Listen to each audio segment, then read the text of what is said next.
రాష్ట్ర వ్యాప్తంగా రైతులకు అత్యధిక లాభాలు చేకూర్చే నూనె గింజలు ఉద్యానవన పంటలపై దృష్టి సారించాలని Andhra Pradesh oil seed and growers development corporation chairman Pendurthi TDP incharge Gandi Babji పిలుపునిచ్చారు.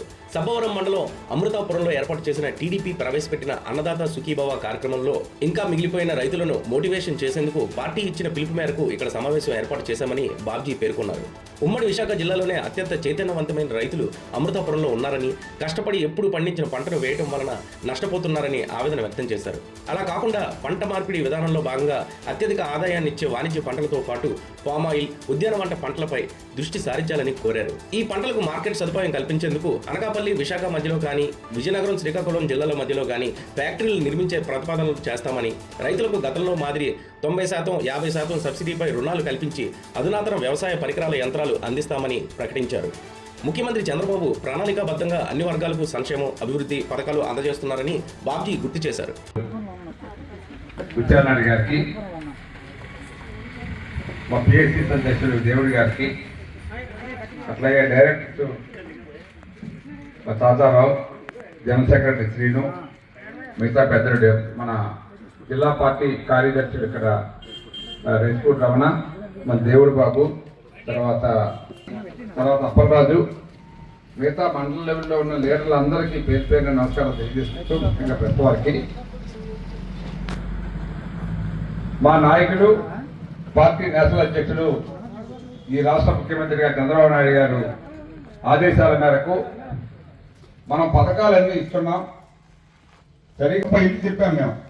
కనీసం మీరు ఒక 20 ఇళ్ళకి వెళ్ళి ఈ పాంప్లెట్స్ అన్ని చూపించి ఈ పాంప్లెట్ చదువుకుంటే అర్థం పెద్ద మ్యాటర్ ఏం కాదు. అక్కడ దాంట్లో ఇచ్చాము. చూడండి మనం ఎన్ని వేలు ఖర్చు పెడుతున్నాము. ధాన్యం కొనుగోలుకి సుమారు 10,570 కోట్ల రూపాయలు ఇవాళ మీకు ఆ పాంప్లెట్ అందజేశాం. అలాగే ఎరువులు సుమారు 41,038 లక్షల మెట్రిక్ టన్నులు సరఫరాకి ఇప్పుడు ఈ రబీలో ప్లాన్ చేస్తూ ఉన్నారు. అట్లాగే విత్తనాలు 240 కోట్లకి మరి ఖర్చు పెట్టడానికి సిద్ధంగా ఉన్నారు.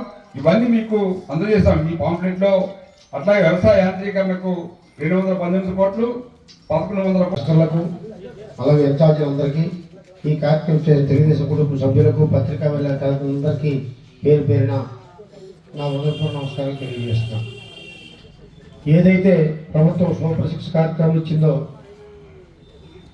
సూపర్ 6 కాకుండా చాలా అభివృద్ధి బాటలో ఈరోజు రాష్ట్రం నడిపిస్తూ ఎన్నో సంక్షేమ కార్యక్రమాలు ప్రతి రైతులకు అందే విధంగా ఇవాళ రాష్ట్ర ప్రభుత్వం ముందుకు తీసుకెళ్తుంది.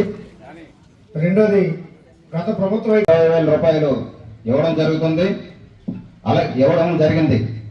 మరి రైతులందరూ దీన్ని గమనించి రాబోయే రోజుల్లో మన రైతు సోదరులందరూ మన ప్రభుత్వాన్ని ఆశీర్వదించవలసిందిగా కోరుచున్నాం. అలాగే ఆలోచనతో ఉన్నాం. ప్రభుత్వం సిద్ధంగా ఉంది. మీరు గ్రూప్గా ఏర్పడి మిషనరీ కావాలంటే సబ్సిడీతో సుమారు 90% కొన్ని వస్తువులు, 50% కొన్ని వస్తువులు ఇవ్వడానికి ప్రభుత్వం సిద్ధంగా ఉంది. ఆ గ్రూప్ కొనుక్కొని ఆ గ్రామంలో ఎవరికి కావాలో ఆ గ్రూప్ ద్వారా అద్దెకిస్తే వాళ్ళకి బాగుంటుంది, మీకు బాగుంటుంది. ఆ వస్తువులు మన ఊళ్ళో కూడా ఉంటాయి, వ్యవసాయం చేసుకోవడానికి అనువుగా ఉంటుందని చెప్పి అభిప్రాయం, నా అభిప్రాయం. ప్రభుత్వం కూడా ఆ విధంగా ఆలోచిస్తుంది. ఇక్కడే కాదు, ఎక్కడున్న రైతులైనా ఆ గ్రామంలో ఒక సర్పంచ్ ఆధ్వర్యంలోనో లేకపోతే పెద్దలు 4-5 ఆధ్వర్యంలోనో ఆ మిషనరీ కొనుక్కోవడానికి మీరు ముందుకు వస్తే మిషనరీ మేము ఇప్పిస్తాం. అందువల్ల మీ ద్వారా మరొకసారి కోరుతున్నాం. ఈవేళ రైతులకు కావాల్సిన అన్ని విషయాలు కూడా చాలా ముందుగా ఆలోచించి చంద్రబాబు నాయుడు గారు, పవన్ కళ్యాణ్ గారు, ఈ బీజేపీ పెద్దలు అందరూ కలిపి ముందుకు నడిపించి ఈ రాష్ట్రాన్ని అభివృద్ధి చేయాలన్న ఆలోచనతో ఉన్నాం. మరి మీకు తెలిసి ఈవేళ